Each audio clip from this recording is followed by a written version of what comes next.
Hello, this is Xbox Ahoy, and this is the bonus footage for the second episode of Time to Kill. Just all the leftover clips, the odds and ends, the stuff I didn't use, but I might have used, but I didn't use. So there you go.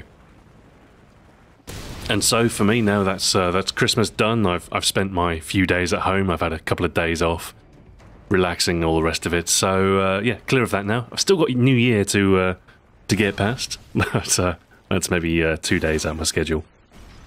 And then after that, I'm 100% back to video making, where I'm planning to do at least 2 weekly series. Well, in practical terms, this is going to actually be 3 weekly videos. You're going to have one Retro Ahoy video, one Xbox Ahoy video, and then, of course, the bonus footage as well.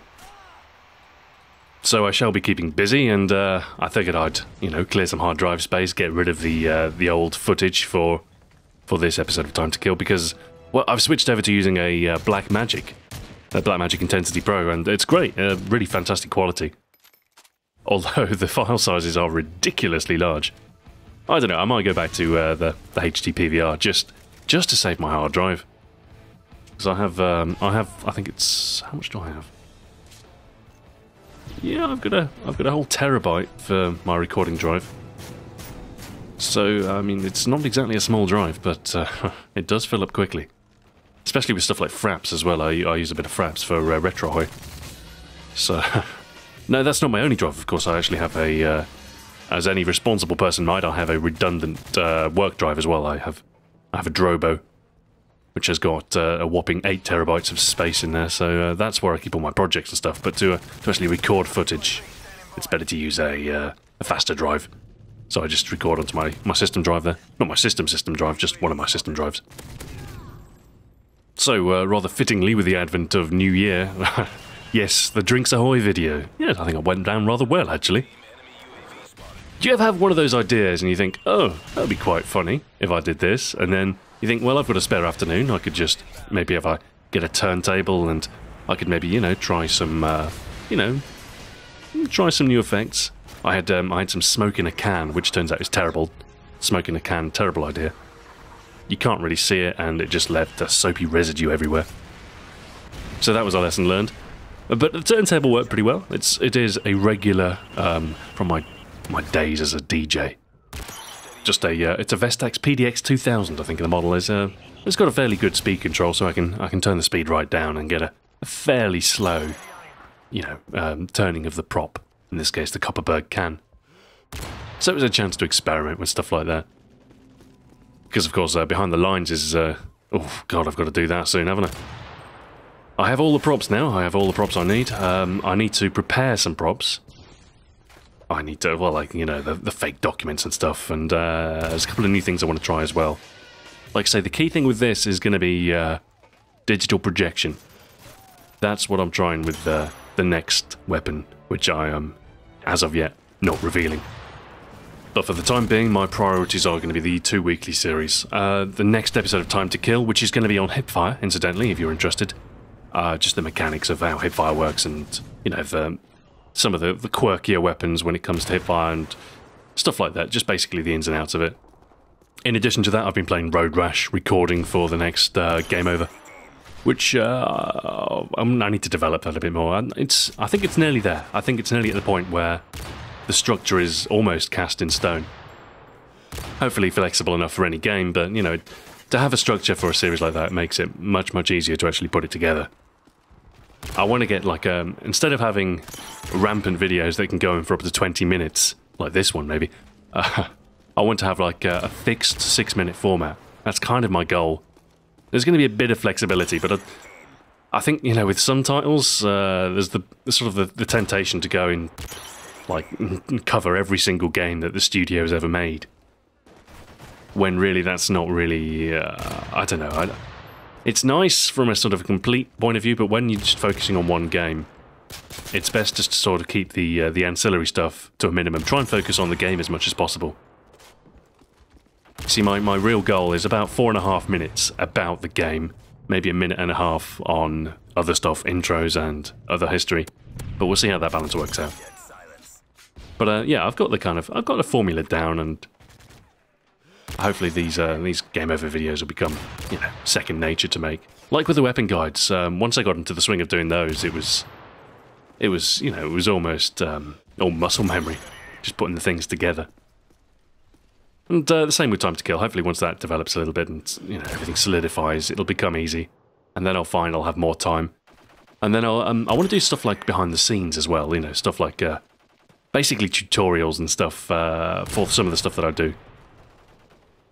I've done a couple of episodes. I think the first one was on titling, the second one was on script writing. And I do want to cover my audio production, the microphone I use, the effects I use on my voice, which are fairly minimal. I don't use a voice changer or anything like that. This is pretty close to my natural voice. I just compress it and I normalize the levels. That's all I do. But it's an important thing to do. It's what pretty much every voice track is compressed and normalized. At least any sort of professionally done voice track is. In other news, I now own a PlayStation 3, which is exciting news. It means I can play, well, the games that aren't on the Xbox or on the PC, which is nice. And it's particularly useful for doing Retro Ahoy videos, because obviously I can play PS1 games without having to emulate them. The emulator for PS1 is okay, but it isn't brilliant, and it can be sometimes difficult to find the games. So, no, you can't have my PSN ID. It's a secret.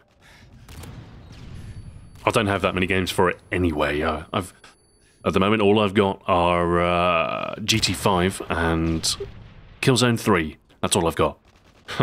So, yeah. I thought about buying End Up 3 for it, but I thought, I've already bought that game 4 times, and I don't really fancy buying it again. So, I thought I might pick up some comments from the last couple of videos to answer some questions, and, you know, because reading other people's comments is funny sometimes. I like doing the Q&A series from the Weapon Guide Express bonus footage clips. They were fun. So I see a lot of people asking me, how much do you get paid from Activision? How much do you get paid? Arturius117 asks, so, how much are you going to get paid after the end of the contract? Is it over $20,000 US? I'm not saying. A gentleman does not discuss the terms of a contract. Just rest assured that Activision pay a fair amount, and it's... I mean, I could do Activision work full-time, although I'm not entirely sure that it would be a good idea to sort of pin my career on the stakes of Call of Duty, because... I don't know. I'm not sure how many more games they're going to be able to put out in the series. I can't see it going anywhere too fast, but with the release of the next generation consoles, things might shake up a little bit, and Call of Duty may no longer be the dominant force that it is now. Well, but we'll see. I mean, obviously I'm sure Activision are planning for any eventualities to do with next-gen consoles, and I'm sure they're going to toss their hat into the ring as well. So maybe Call of Duty will persist onto the next gen, or the next gen, or whatever they want to call it. The one after the Xbox 360. But I don't know. It's always good to have diversity in your income. This is part of the reason why I want to do more on the sort of Retro Ahoy side of things. Because the best thing about Retro Ahoy is old games never become less relevant. They're always, you know, they're always interesting, you know, because of nostalgic reasons. Whereas Call of Duty, the videos I made for MW2 now are... they still get views, but, I mean, they're less relevant than they were 2 years ago. So it's nice to have videos that... It's nice to invest work and time into videos that don't deprecate so quickly, that don't sort of fade away and become useless. Although, obviously, you know, the sort of the short-term demand for weapon guides is always pretty high. So it's, you know, it's a trade-off. But I think with Retro Ahoy, my plan is to build up a library of almost like say, reference videos, which obviously the more that there are, the more views they'll get, and because they don't become any less relevant, building up a decent library on Retro Ahoy, I think, would be a pretty profitable endeavour. Okay. Leon Zinhio asks, why don't you make a giveaway for the unused props, of course? Now, he's talking about the unused props from behind the lines. I've got a whole bunch of random stuff, all sorts of kind of things like gun manuals, stuff like that. And I don't think I'd do a giveaway, mostly because I can't be bothered to organise one, and well, giveaways have kind of a bad reputation on YouTube. But one thing I have considered is maybe setting up an eBay account. I mean, well, obviously I've already got an eBay account, but maybe having like a public-facing one and selling some of the stuff I don't need. The only troll being that eBay doesn't let you list certain kinds of things, like deactivated firearms, airsoft, anything with, you know, any sort of bladed instrument. You can't sell on eBay. It's just against eBay's terms, unfortunately. But, I mean, I do have some props that I could sell, and I don't know, I've often thought about selling off my original scripts, but I don't know, it seems... Maybe there's somebody out there who wouldn't mind owning a script from one of my videos, you know, the actual script that I read from. But, I mean, to me, it's just a bit of paper. I normally recycle them. Actually, I do have all of the Modern Warfare 2 and all of the Black Ops scripts, I think. Or at least the lion's share of them. I've kept those ones. I don't know why. It's a big pile of of paper. So I don't know. It's an interesting idea, but really I think I should just focus on making videos for now. I'll leave the giveaway stuff for the eBay account or whatever. I'll leave that until later, until, yeah, we'll see. Anyway. Okay, Pascaja asks, can you continue to answer our questions? I'll think about it. Okay, next comment. And this isn't a question, but it did get a lot of thumbs up. Raymond609 says, don't make the mistake Xbox Ahoy did. Choose school above gaming, trust me. Yeah, maybe you should. Maybe choosing school above gaming is a good idea. But once you're out of school, choose gaming. Forget about work. That's my advice. It's terrible advice. I mean, you know, I've kind of done alright for myself. I've almost forged what could be called a career out of playing games, which is nice. Oh, hello, Skype. Okay, Wolfmaster5503 asks, will there be a time to kill where you take a look at the maps? I don't know, actually. I have a few ideas. I've got a list of maybe 15 ideas or so for episodes for time to kill. One of those is spawns. I want to cover spawns at some point. That'll probably... I'll go into a little bit of detail how, you know, some of the maps work. But as far as a guide on the maps themselves, I don't know about that. I've kind of considered doing like a free-for-all guide, because that's probably the mode I play the most. It's the mode I'm most familiar with. I could probably do a free-for-all map guide fairly well, but I don't know. We'll see. I don't really have the time to invest into it yet. But I'll probably touch on some points regarding maps with time to kill. But yeah, the format is kind of open-ended. We'll see where it takes us. Okay, AG3RDA... Oh, sorry. AJ3RDeman232 asks, hey Stuart, what's your plans for the user-interfaced channel? I saw you sub to it, and I saw that it's another different channel. So I subbed to it, and I was just wondering what content you plan on posting up there. I'm sure it'll be, beep, brilliant no matter what. Yes, user interface is another one of my channels. It's actually... I have kind of a bloggy thing called user interface. It's at userinterface.com. But I haven't done much with it. It's really very, very early days. So what I wanted to do is I wanted to produce what I would consider to be professional content, stuff about digital media, the web, you know, the professional aspects. Because I'm a web designer still, kind of. I don't really do that much of the way of web designing anymore, but I'd like to get back into it a little. You know, at least preserve my skills. So I thought user interface is a great platform for me to do, yeah, just to move away from the gaming scene slightly. And,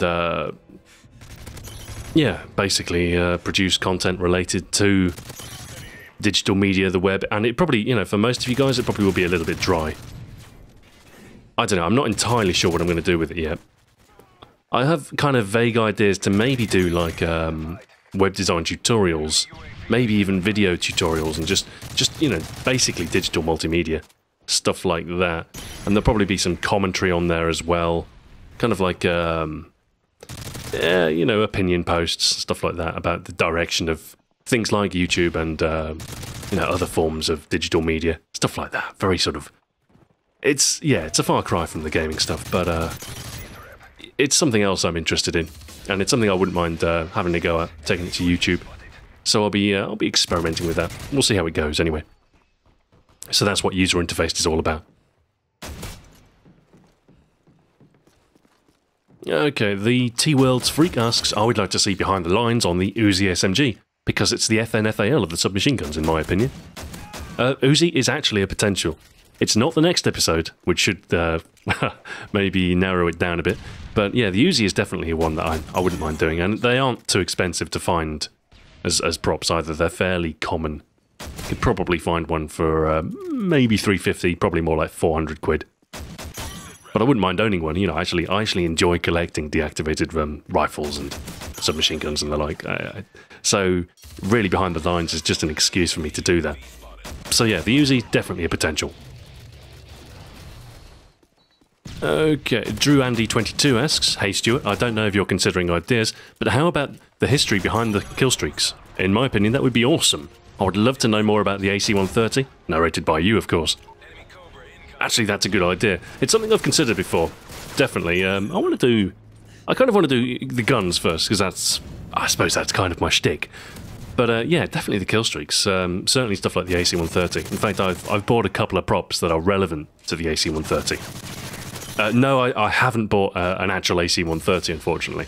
I'm still on the lookout. I'm also on the lookout for a place to store it. But I don't think my budget will stretch to that. But, yeah, I mean, I don't know, maybe I could, I'm sure I could find something related to it and sort of dress up a set. Yeah, and with the use of digital projection, I could probably do some fancier stuff. So yeah, it's definitely a potential, but we'll see. We'll take this series as it comes. The next episode is my focus for the time being. I've got all the props. I just need to write the script and prepare some of the, the fake documents. After that, we'll see how it goes. I'll see how successful the second installment is. I'll see what I can get hold of, and I'll just take it as it comes. There's no reason to rush behind the lines. The history of the guns is staying the same, isn't it? So yeah, I'll take it as it comes because, like I say, it is an expensive series to do. Okay, C. Riley Treble 07 asks, can you do a guide about the melee attack for Time to Kill? Actually, that's a good idea. Yeah. A whole episode on the melee and tack knife, stuff like that. That would work, I think, pretty well. And I think the Akimbo USP glitch is still in there, isn't it? So I could cover stuff like that. What else is there? Oh, there's the melee proficiency. Yeah, there's a whole episode's worth in that. I think, yeah, definitely. I'll have to run around for a week like an idiot with a knife, but we'll see. Destroy my KDR, not that it's already destroyed.